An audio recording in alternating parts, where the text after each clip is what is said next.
প্রিয় দর্শক, আসসালামু আলাইকুম। আপনারা যে যেখান থেকে আমাদের এই অনুষ্ঠানটি দেখছেন, সবাইকে জানাচ্ছি শুভেচ্ছা ও অভিনন্দন। আপনারা ইতিমধ্যে জেনেছেন, মাননীয় প্রধানমন্ত্রী জনাব তারেক রহমান নতুন কুড়ি 2026 উদ্বোধন করছেন সিলেট ওসমানী স্টেডিয়াম থেকে। তারই ধারাবাহিকতায় সারা বাংলাদেশের সেই নতুন কুড়ি অনুষ্ঠানের যারা পার্টিসিপেট করছেন তারা সবাই আজকে 27/7/2026 তারিখে বিকেলে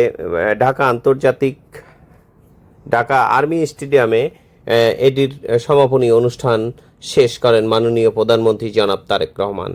তারই ধারাবাহিকতায় আজকে আপনারা দেখতে পাচ্ছেন যে আর্মি স্টেডিয়ামে ডিসপ্লে প্রদর্শনী হচ্ছে। এখানে বিভিন্ন রকমের গান পরিবেশন করা হচ্ছে, বিভিন্ন ধরনের অনুষ্ঠান পরিবেশনা করা হচ্ছে। এখানে পুরস্কার বিতরণী অনুষ্ঠান করা হয়েছে এবং এখানে বালক বালিকাদের ফুটবল খেলা শেষ হয়েছে আজকে, আপনারা ইতিমধ্যে দেখেছেন।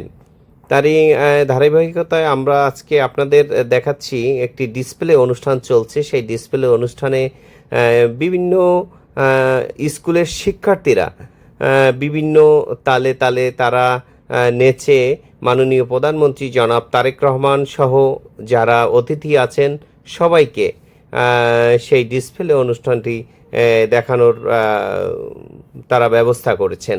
এবং এমনকি ডিসপ্লে অনুষ্ঠানের সাথে সাথে তারা বিভিন্ন ধরনের গান পরিবেশনা করছেন এবং বাংলাদেশকে বিশ্বের দরবারে ফুটিয়ে তোলার জন্য তারা সেই জাতীয় পতাকার হাতে নিয়ে তারা মাঠে এবং মাঠের চতুর সাইডে যারা দর্শনার্থী আছেন, বিভিন্ন স্কুলের, সারা বাংলাদেশের স্কুলের যত শিক্ষার্থী আছেন তারা হচ্ছে এই অনুষ্ঠানটি উপভোগ করার একটি সুন্দর আয়োজনের মধ্য দিয়ে তারা ডিসপ্লেটি প্রদর্শন করছেন। আপনারা ইতিমধ্যে দেখছেন যে বিভিন্ন স্কুলের শিক্ষার্থীরা তারা জাতীয় পতাকার ন্যায় তারা বিভিন্ন ধরনের প্লাকার্ড হাতে নিয়ে তারা মঞ্চের যারা আছেন তাদের সেই ব্যবস্থা করে দিচ্ছেন এবং তারা নাচের তালে তালে সেই প্রোগ্রামটি আজকে অনুষ্ঠানটি শেষ করছেন।